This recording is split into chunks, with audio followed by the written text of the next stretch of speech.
Dans la vaste danse des galaxies et de leurs satellites, tous les chemins ne mènent pas vers l'extérieur. Certaines galaxies, après s'être aventurées loin de leur hôte, reviennent de manière inattendue, des boomerangs dans un balai gravitationnel. Ces satellites de retour défient nos modèles d'évolution orbitale et révèlent des complexités plus profondes dans la structure des halos de matière noire. Léo y en est un exemple frappant. Petite galaxie sphéroïdale naine, elle se trouve aux confins de l'influence gravitationnelle de la Voie lactée, à environ 820 000 années-lumière. Pendant des décennies, on a pensé qu'elle suivait une trajectoire de fuite, échappant peut-être complètement à la Voie lactée. Mais des mesures récentes de mouvement propre très précises, fournies par Gaia et Hubble, ont révélé un rebondissement surprenant. Léo ne fait pas que fuir, elle suit probablement une orbite très excentrique, qui l'a autrefois amené beaucoup plus près du centre galactique, et qui l'envoie maintenant très loin à nouveau, peut-être pour revenir dans un avenir lointain. Cela remet en question les hypothèses antérieures selon lesquelles de telles naines seraient des vestiges d'objets capturés ou de simples passagères. La dynamique de ces trajectoires de retour est gouvernée par une combinaison de facteurs, interaction gravitationnelle, résonance orbitale, étirement par effet de marée et charpente invisible de matière noire. La capacité d'une galaxie à revenir en boomerang dépend non seulement de sa vitesse et direction initiale, mais aussi de la forme du potentiel gravitationnel qu'elle traverse. Si le halo de matière noire de la Voie lactée est allongé ou triaxial plutôt que sphérique, les chemins d'évasion deviennent asymétriques, et certains objets peuvent se retrouver subtilement redirigés, attirés par les contours invisibles d'une masse qu'ils ne peuvent voir mais à laquelle ils doivent obéir. Ces galaxies en boucle servent de sonde naturelle pour la structure du halo de la Voie lactée.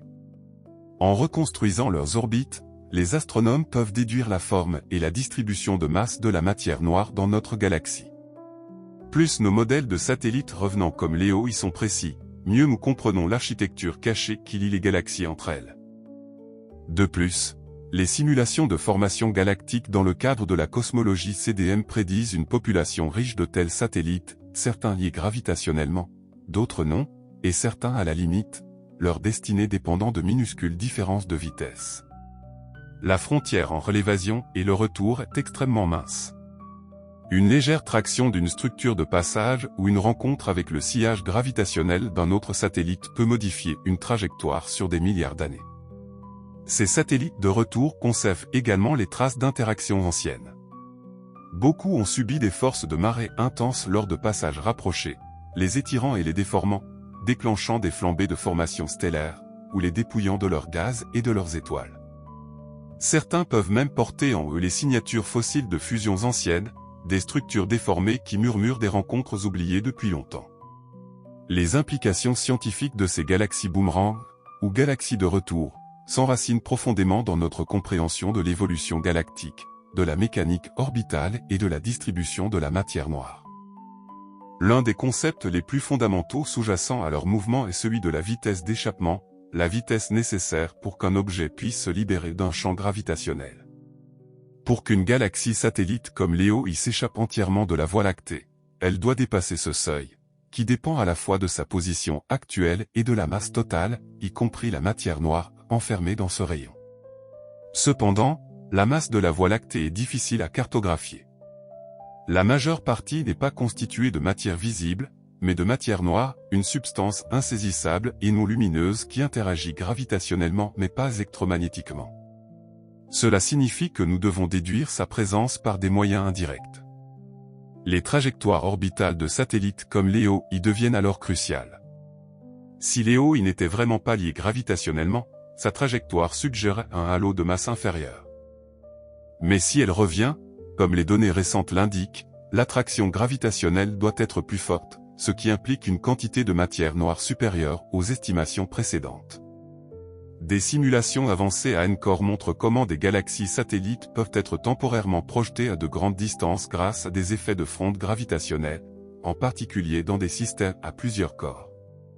Ces simulations modélisent les interactions entre des millions de particules soumises à la gravité mutuelle et ont démontré qu'une petite perturbation, comme une rencontre avec une autre galaxie naine de passage, peut injecter ou retirer juste assez d'énergie pour faire passer une galaxie d'une orbite liée à une trajectoire marginalement non liée, ou inversement. Ces dynamiques chaotiques révèlent à quel point les orbites galactiques sont sensibles à l'échelle des temps cosmologiques. Dans certains scénarios, le mouvement de retour n'est pas fluide. Le frottement dynamique, un processus où un corps massif se déplaçant dans un champ de particules moins massives, comme des étoiles ou de la matière noire, crée un sillage gravitationnel, agit pour ralentir le satellite. Ce sillage exerce une traction sur le corps en mouvement, extrait son énergie orbitale et le fait lentement spiraler vers l'intérieur au fil du temps. Ce processus joue un rôle important dans le destin final de nombreux satellites, en particulier plus massifs. Sur des milliards d'années, ils peuvent perdre de l'énergie orbitale et finir par fusionner avec la galaxie hôte.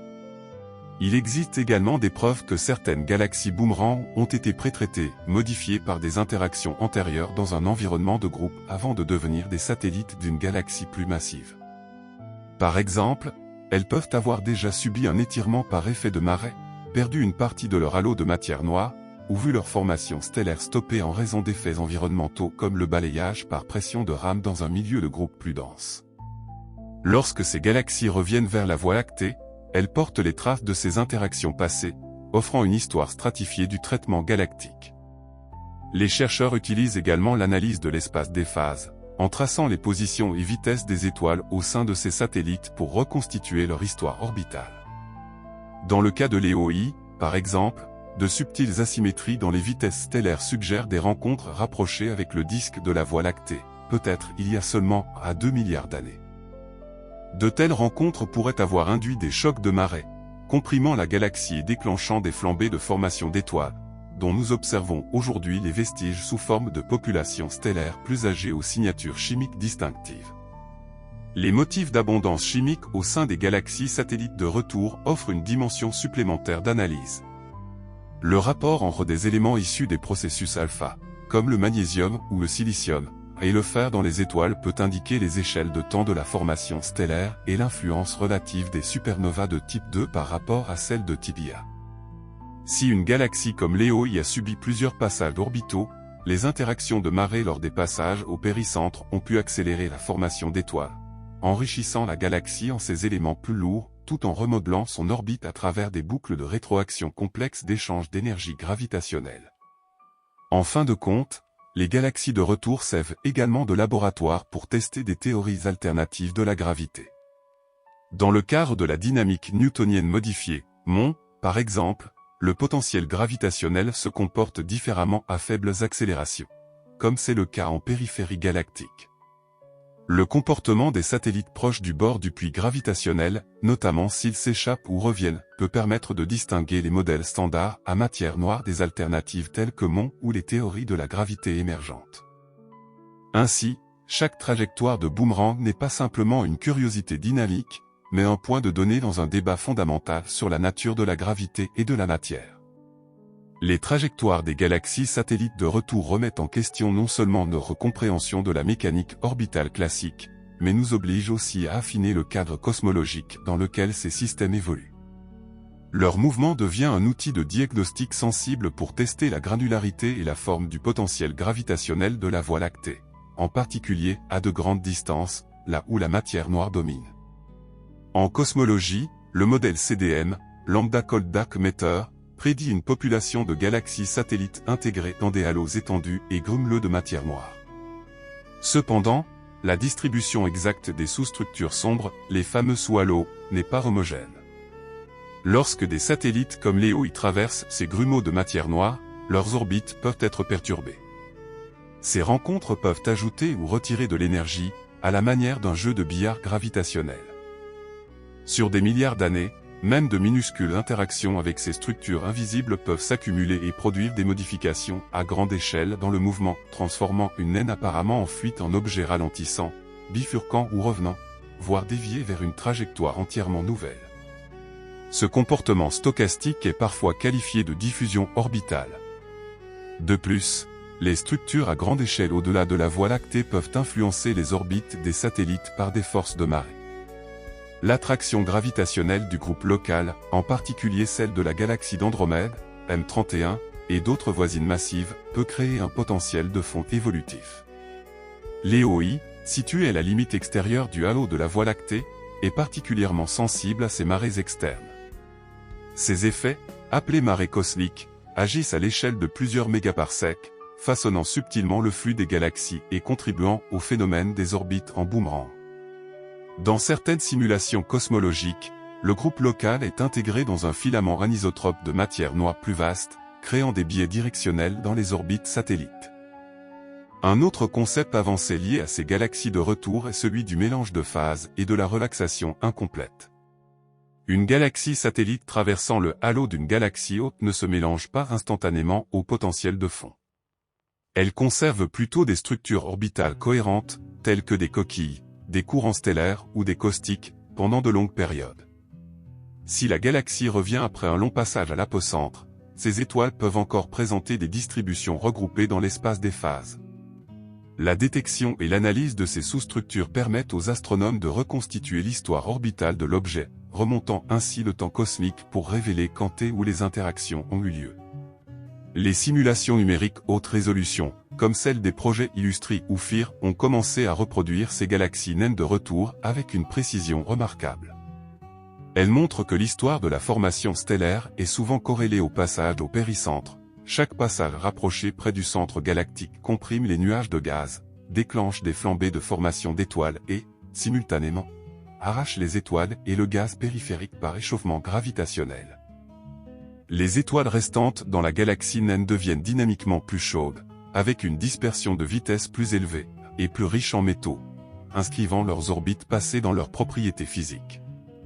De plus, à mesure que ces satellites orbitent et reviennent, ils transfèrent leur moment cinétique au halo de matière noire par un processus appelé frottement dynamique résonant. Cette interaction peut entraîner ou réorienter des portions du halo lui-même. Certaines simulations suggèrent que les passages de satellites contribuent à la déformation triaxiale à long terme ou à la torsion des disques galactiques. Ainsi, les effets ne sont pas unilatéraux, la galaxie haute évolue également en réponse à ses compagnons de retour. Le halo stellaire de la Voie lactée, son disque épais, et même les ondulations de son disque de gaz peuvent porter les cicatrices gravitationnelles de compagnons disparus et désormais revenus. Enfin, à mesure que les outils d'observation deviennent plus précis, notamment grâce aux données de mouvement propres de Gaïa, les scientifiques affinent les intégrateurs orbitaux, des algorithmes sophistiqués qui modélisent le mouvement d'une galaxie dans des potentiels en évolution temporelle. Ces outils tiennent compte non seulement de la masse gravitationnelle de la Voie lactée, mais aussi de la réponse dynamique de son halo, de son disque et de son bulbe à chaque passage de satellite. Dans ce cadre, l'orbite de Léo n'est plus une simple ellipse fixe dans un potentiel statique, mais une trajectoire complexe et évolutive à travers un hôte vivant et réactif. En résumé, le phénomène des galaxies boomerang constitue une fenêtre puissante sur de nombreux processus fondamentaux. La forme et la composition des halos de matière noire. L'évolution dynamique à long terme des galaxies. La sensibilité des orbites aux environnements cosmiques. Les conséquences astrophysiques des interactions de marée.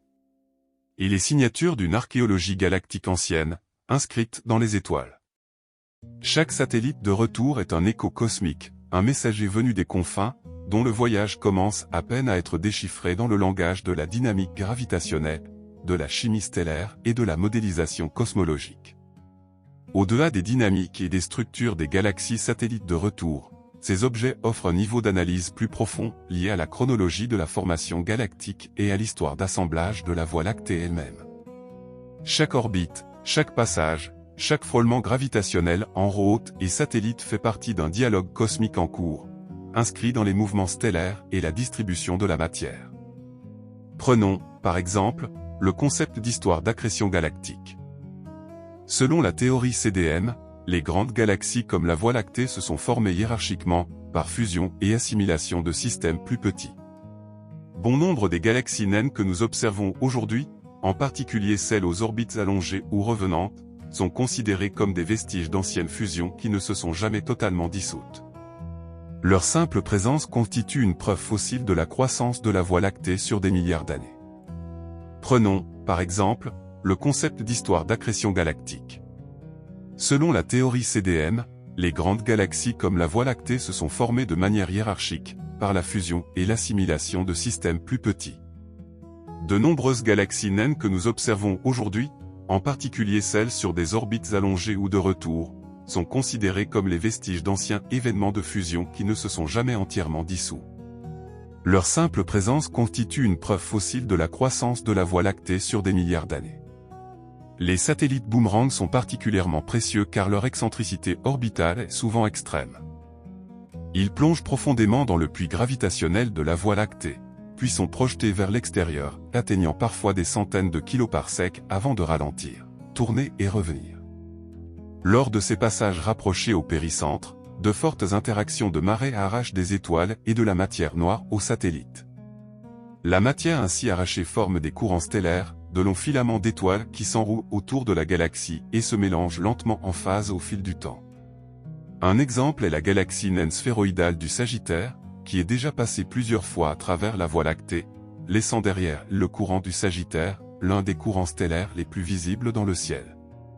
Alors que Sagittaire est actuellement en état de disruption et approche de l'assimilation complète, Léo y reste plus intacte, pourtant sa trajectoire à grande vitesse suggère qu'elle pourrait éventuellement suivre un chemin similaire si elle reste liée gravitationnellement. Avec des satellites de retour comme Léo I, les scientifiques étudient également les échanges d'énergie entre les systèmes hôtes et satellites. Les passages rapprochés injectent de l'énergie dans la structure interne du satellite, conduisant parfois à un effondrement central, ou à l'effet inverse, gonfler le système en un sphéroïde diffus.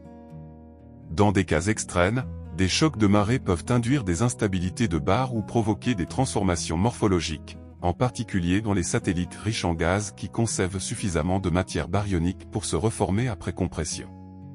Ces événements ne sont pas de simples curiosités astrophysiques, ils façonnent des caractéristiques observables telles que les gradients de métallicité, la dispersion des amas stellaires et les signatures d'appauvrissement en gaz. Une galaxie de retour ayant traversé le disque galactique peut présenter une absence d'hydrogène neutre, HI, preuve d'un balayage par pression de Rabe, qui élimine le gaz et arrête la formation d'étoiles. Cela rend les galaxies de retour précieuses pour comprendre les mécanismes d'extinction, la manière dont la formation stellaire est supprimée dans les systèmes de faible masse. De plus, les satellites de retour peuvent servir de particules test gravitationnelles pour modéliser non seulement la masse, mais aussi la forme et les bords du halo de la Voie lactée.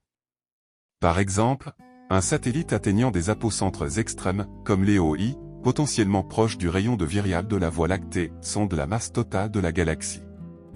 C'est crucial car les estimations actuelles de la masse totale de la Voie lactée varient considérablement, de 0,8 fois 10 à 2, 0 fois 10 masses solaires. Les galaxies de retour aident à resserrer cette fourchette.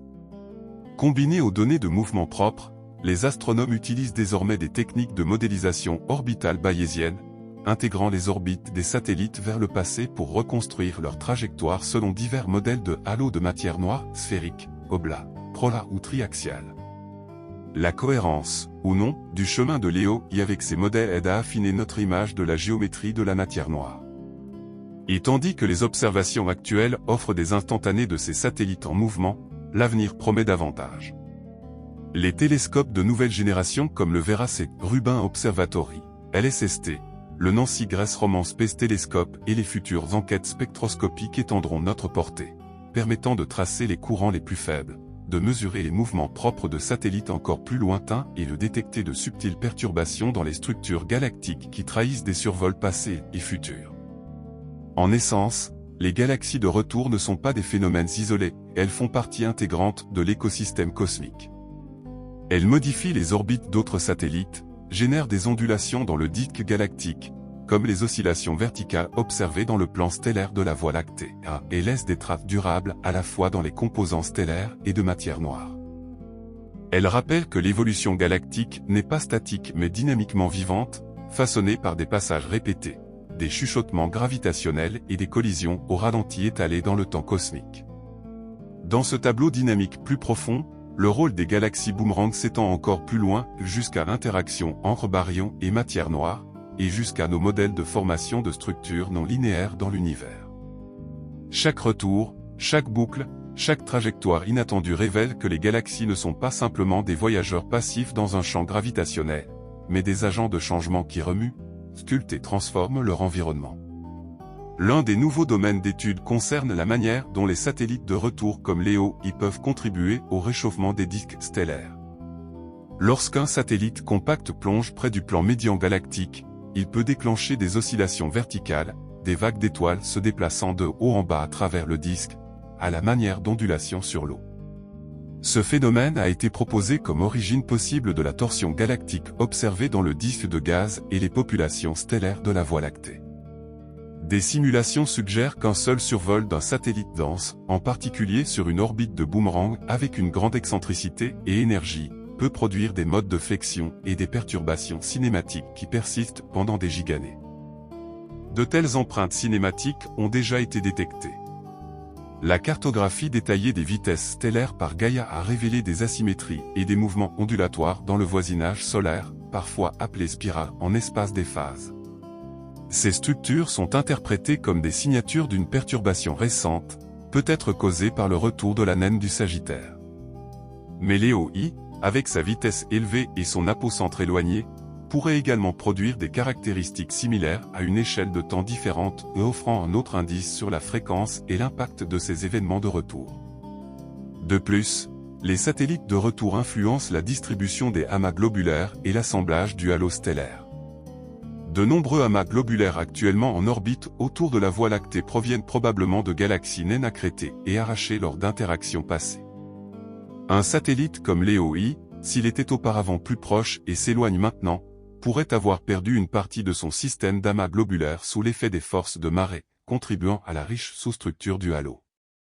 Une fois identifiés et tracés cinématiquement, ces amas peuvent aider à reconstituer la masse perdue et même à approximer l'histoire orbitale de leur galaxie parente.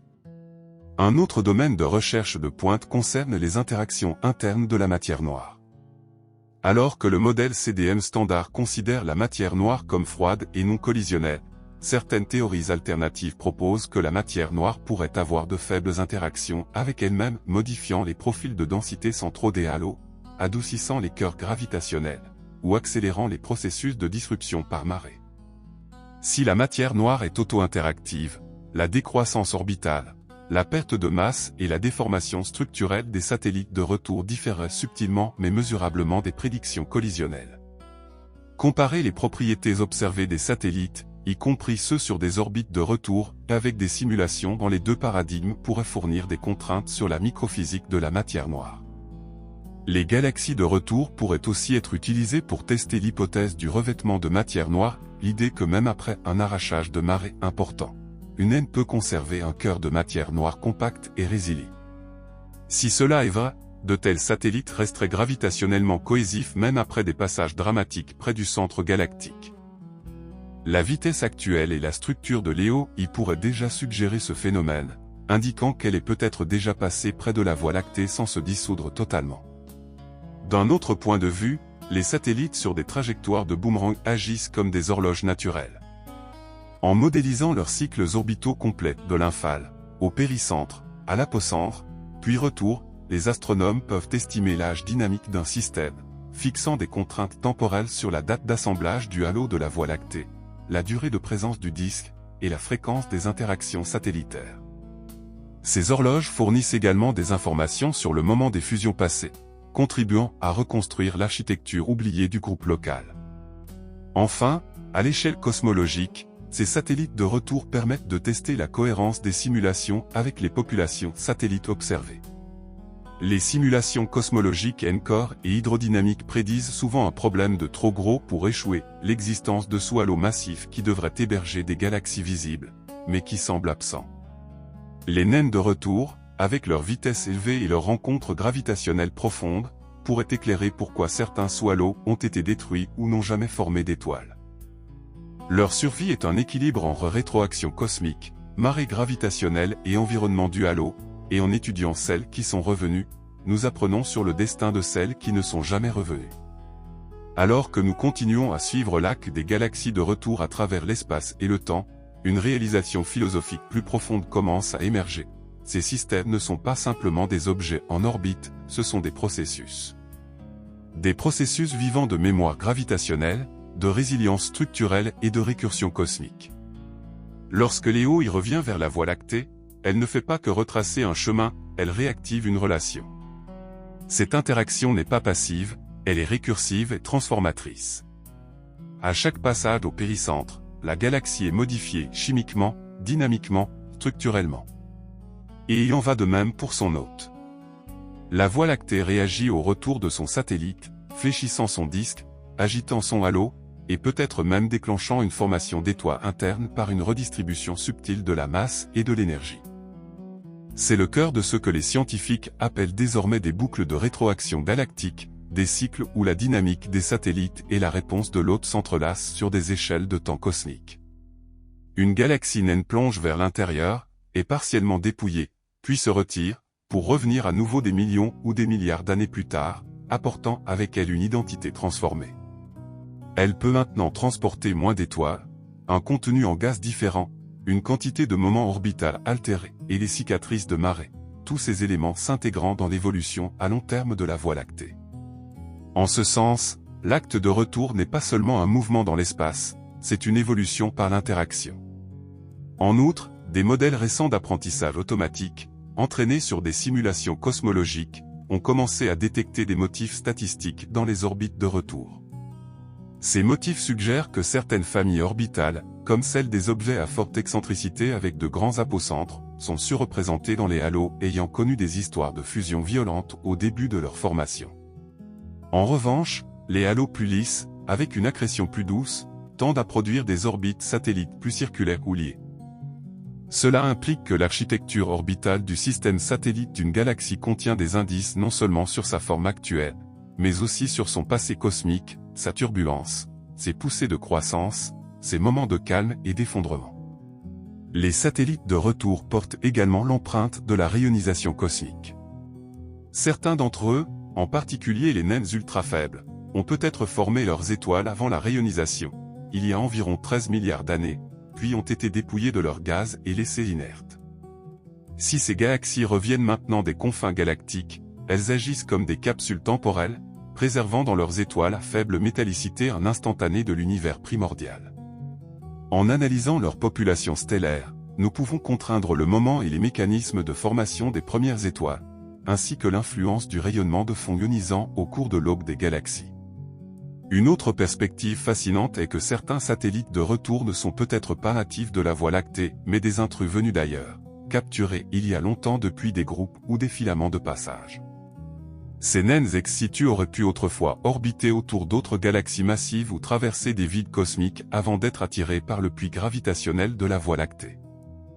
Leurs trajectoires de retour ne sont pas de simples boomerangs depuis le centre galactique, mais font partie d'une migration cosmique, un voyage qui s'étend sur des mégaparsecs et des milliards d'années. Ces cassons rares mais ont été observés dans des simulations à grande échelle comme Illustrité NG et Elvis.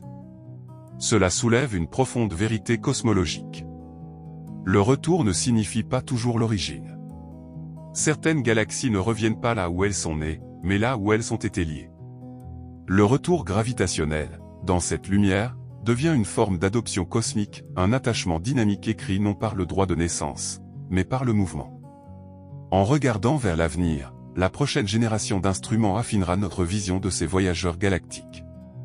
L'observatoire Vera C. Rubin, avec son Legacy Survey of Space and Time sur 10 ans, suivra les mouvements des satellites avec une précision exquise et révélera des courants stellaires faibles marquant les orbites des naines boomerangs. Le télescope spatial Nancy Grace Roman permettra une imagerie infrarouge profonde et à grand champ des confins de la Voie lactée et au-delà, révélant des systèmes anciens, de retour, longtemps cachés dans l'obscurité. La mission Euclide de l'ESA cartographiera la matière noire par lentille gravitationnelle et comparera la distribution réelle de la masse avec le comportement dynamique de satellites comme l'EOI. Ensemble, ces missions transformeront notre galaxie en un laboratoire d'archéologie dynamique, où chaque boucle, chaque virage, chaque satellite de retour devient un point de données dans l'histoire de la manière dont l'univers a assemblé la complexité à partir du chaos. Et peut-être que c'est là la leçon ultime des galaxies boomerangs. Dans un univers gouverné par l'entropie, il existe encore des systèmes qui font demi-tour. Il existe encore des mouvements qui refusent de disparaître vers le silence.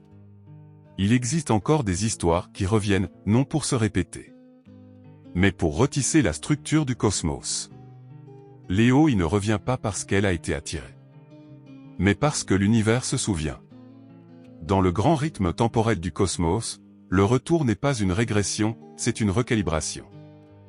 Les galaxies boomerang comme Léo y nous rappellent que même dans un univers défini par l'expansion, l'accélération et la dérive thermodynamique vers le désordre, il existe des poches de cohérence, des orbites de signification, des architectures gravitationnelles où le mouvement boucle vers l'intérieur plutôt que vers l'extérieur, où la mémoire persiste sous forme de masse, de vitesse et d'interaction. Cette cohérence n'est pas aléatoire. Elle émerge du réseau interconnecté de la gravité, de la structure profonde de la trame cosmique dans laquelle les galaxies sont enchâssées. La Voie lactée n'est pas isolée, elle fait partie d'une vaste superstructure filamenteuse, un échafaudage cosmique de matière noire et de filaments baryoniques s'étendant sur des centaines de millions d'années-lumière. Les satellites qui reviennent ne le font pas dans un espace vide, mais à travers ce réseau vivant, où chaque trajectoire est subtilement façonnée par la géométrie de l'ensemble. Le chemin de retour de Léo I, alors, est aussi une fonction de l'alignement cosmique. Son orbite n'est pas seulement déterminée par la gravité locale, mais par le champ de marée plus large du groupe local, par l'attraction d'Andromède, par l'écoulement de matière le long des filaments de matière noire, et peut-être même par des interactions passées qui l'ont juste assez poussé pour infléchir son destin. De cette manière, les galaxies de retour deviennent non seulement des particules test de la Voie lactée, mais des traceurs de la topologie dynamique de l'univers lui-même. Et pourtant, au-delà de la physique et des données, il y a quelque chose de profondément humain dans l'arc de ces corps célestes. L'image d'une galaxie en fuite, presque partie, puis revenant après des éons, porte un poids poétique. C'est une élégie gravitationnelle. Une spirale de résilience. Peut-être est-ce pourquoi les galaxies de retour captivent notre imagination. Elles font écho au rythme de la vie, de l'exil et du retour. Une galaxie Starburst qui brûlait autrefois avec éclat, dépouillée, assombrie, et qui retrouve son chemin. Un noyau stellaire survivant longtemps après que son halo ait été arraché. Une population d'étoiles anciennes revenant là où leur lumière s'était échappée. Dans leurs longs arcs à travers l'espace et le temps, les galaxies boomerang incarnent l'interaction du chaos et de la structure, de la dissolution et de la mémoire. Et elles nous offrent quelque chose de rare en cosmologie, la chance d'observer des systèmes qui ne dérivent pas seulement vers l'extérieur, mais choisissent un chemin de retour vers l'intérieur, non parce qu'ils le doivent, mais parce que la courbure de l'espace-temps, de la masse et de la gravité a inscrit une telle boucle dans leur destinée. Ces revenantes ne dureront pas éternellement. Le frottement dynamique, le réchauffement par marée et les fusions ultimes finiront par les consommer. Elles se dissoudront dans les halos de leurs galaxies hautes, leurs identités perdues dans la lumière mêlée de trillions d'étoiles. Mais avant cela, elles accompliront un dernier arc, une dernière approche, un requiem gravitationnel avant assimilation. Les observer, c'est intercepter le dernier couplet d'un chant ancien, la dernière rotation d'une roue cosmique. Les étudier, c'est écouter la faible rime gravitationnelle qui nous dit « Tout ce qui part n'est pas perdu ». Certains chemins sont écrits dans le retour. Et ainsi, lorsque Léo y se tourne une fois de plus vers la Voie lactée, son mouvement n'est pas qu'une trajectoire, c'est un message. Un message écrit dans la grammaire des étoiles, la syntaxe de la masse, la ponctuation du péricentre. Il nous dit que la mémoire peut orbiter. Que les galaxies peuvent revenir. Que même dans le silence expansif de l'espace, le cosmos compose encore des thèmes récurrents. Le retour d'une galaxie comme Léo n'est pas simplement une curiosité astrophysique, c'est une méditation cosmique sur la persistance, la transformation et la structure stratifiée du temps lui-même. Lorsque nous observons Léo aujourd'hui, fuyant presque l'influence gravitationnelle de la Voie lactée, nous la voyons figée dans un geste commencé il y a des milliards d'années. Ces étoiles, certaines plus vieilles que notre Soleil, portent en elles les empreintes chimiques d'anciennes supernovas, de phases de formation d'étoiles, et peut-être même de vents interstellaires depuis longtemps éteints. Ces populations stellaires ne sont pas que des passagères, elles sont des dispositifs d'enregistrement, chroniquant les dynamiques internes et les changements environnementaux que la galaxie a traversés. En revenant, Léo y ramène ses chroniques à travers l'espace, les champs de marée, jusqu'au cœur de l'hôte qui a autrefois modifié son destin. Et nous, observateurs suspendus dans notre propre arc fragile du temps, décodons ce retour à l'aide des instruments de lumière, de gravité et de mouvement. Nous voyons les vitesses dopplerisées de ces étoiles, les mouvements propres captés par l'astrométrie exquise de Gaïa, et la cinématique en ligne de visée qui donne forme à son orbite. Ces mesures nous permettent de simuler son passé et d'anticiper son avenir. Et en reconstruisant sa boucle, nous réalisons, elle n'a jamais vraiment disparu. Elle est toujours restée liée non seulement gravitationnellement, mais informationnellement, à l'évolution de la Voie lactée. De cette façon, les galaxies de retour sont des conteuses gravitationnelles. Leurs orbites sont des récits, leurs péricentres des climax, leurs apocentres des moments de suspension. Certaines, comme Léo I, suivent ces axes seuls. D'autres arrivent en grappe, groupes de galaxies capturées ensemble, se dénouant lentement à travers le temps. Certaines portent des amas stellaires, des trous noirs, ou des vestiges encore lumineux de gaz et de poussière. Certaines ont peut-être même engendré leur propre système satellite, formant des sous-structures hiérarchiques descendant vers la Voie lactée comme des poupées russes d'héritage cosmique. Dans les frontières les plus spéculatives de l'astrophysique théorique, de tels systèmes commencent aussi à influencer les idées sur la récurrence cosmique, non seulement au sens littéral du retour orbital, mais dans la répétition fractale des interactions galactiques à travers les échelles. Les satellites boomerang pourraient être des échos autosimilaires de motifs cosmiques plus vastes, l'infale et le retour d'amas massifs, le mouvement en boucle des galaxies dans les vides, ou même la reconnexion périodique des flux de matière dans la toile cosmique. Ces motifs suggèrent une géométrie plus profonde, peut-être même une symétrie temporelle inscrite dans l'espace-temps lui-même. Dans les orbites qui reviennent. Et ainsi, alors que Léo et d'autres galaxies semblables tracent leurs ellipses à travers la peau gravitationnelle de la Voie lactée, nous commençons à percevoir une vérité plus profonde, le mouvement est mémoire.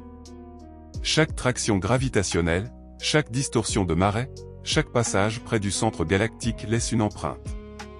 Non seulement sur le satellite, mais sur la trame même de la galaxie. Ces trajectoires de retour ne sont ni isolées ni inertes, elles ondulent à travers le halo, éveillent des vagues dans le disque, remuent la mer de matière noire comme des marées invisibles sous une eau calme. Le retour d'un satellite est un événement résonnant, qui émet des échos dans l'espace sous forme de subtils déplacements stellaires, de courbures de courant, d'épaississements silencieux de gaz dans les nuages lointains du halo. C'est là, dans le halo externe de la Voie lactée, que le sens du retour devient le plus clair, un endroit où le temps s'écoule différemment. Où les orbites s'étendent sur des milliards d'années, et où même la lumière du centre galactique n'est qu'un murmure du passé lointain. Les étoiles que Léo y ramène ne sont pas seulement anciennes, elles sont intactes, préservées du chaos de la galaxie intérieure, lumière fossile émanant d'une époque plus calme. Les observer aujourd'hui, c'est contempler non seulement l'espace, mais aussi le réservoir profond du temps. Et pourtant, dans cette même région, nous trouvons aussi l'instabilité, une frontière fragile entre ce qui est lié et ce qui ne l'est pas. Quelques kilomètres par seconde de différence dans la vitesse de Léo y peuvent suffire à déterminer si elle retombera vers la galaxie ou si elle s'échappera à jamais dans le silence intergalactique. Cet équilibre précaire est l'endroit où la science rencontre la poésie, la frontière entre la rétention et la perte, entre l'intimité gravitationnelle et l'isolement cosmique. Cela nous rappelle que l'univers est rempli de quasi-rencontres, des systèmes qui ont failli entrer en collision, des étoiles qui ont failli naître, des galaxies qui ont failli s'échapper. Le retour de Léo y nous rappelle que, parmi cette vaste indifférence, certaines connexions persistent. Non par la force, mais par le motif. Par l'alignement. Par la logique invisible du cosmos. Il existe aussi une signification épistémologique profonde dans le suivi de ces retours. L'orbite d'une galaxie boomerang est l'un des rares mécanismes par lesquels nous pouvons tester directement les confins de la loi gravitationnelle. Dans des régions éloignées de la masse lumineuse, là où la matière noire domine, nous observons comment un satellite ralentit, se courbe, tourne, et à partir de cela, nous déduisons la forme même de l'espace-temps. Nous utilisons le retour pour cartographier ce que nous ne pouvons pas voir. Comme un faisceau de phare illuminant brièvement une côte invisible, l'arc en boucle d'une naine de retour esquisse les contours d'un rivage galactique caché. Voilà la beauté du retour céleste. Ce n'est pas une répétition. C'est une révélation. Chaque orbite révèle quelque chose de nouveau sur l'hôte, le voyageur, et l'espace entre les deux.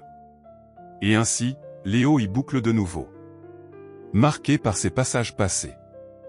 Amoindri en masse, mais enrichi en histoire. Une relique de l'univers primordial revenant dans les bras de son sculpteur gravitationnel. Elle ne reviendra peut-être plus.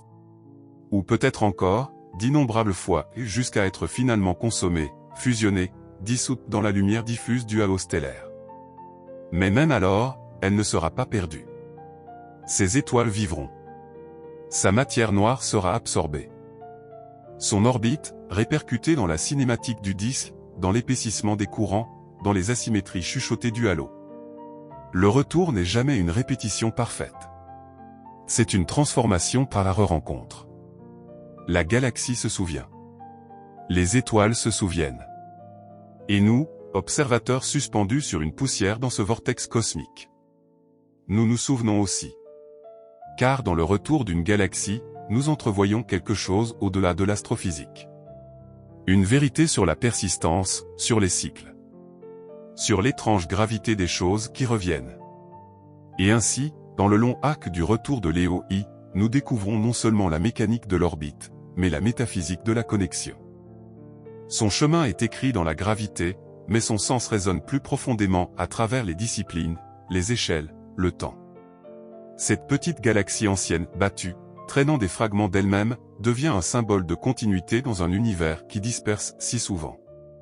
Elle nous rappelle que même à travers des centaines de milliers d'années-lumière, même après des milliards d'années de séparation, certaines trajectoires retrouvent leur chemin. Que dans un cosmos gouverné par l'expansion, par l'entropie, par la dispersion, il existe encore des structures qui tiennent. Des motifs qui reviennent. Des mouvements qui retournent. Léo I ne revient pas inchangée. Elle revient plus sage, plus calme, peut-être plus faible, mais portant la mémoire de ce qu'elle a été. Et ce faisant, elle nous offre un don. Un aperçu de la mémoire de la galaxie. Un arc vivant du temps. Et peut-être, au fond, est-ce ce que nous cherchons tous. Non pas la permanence. Mais le retour.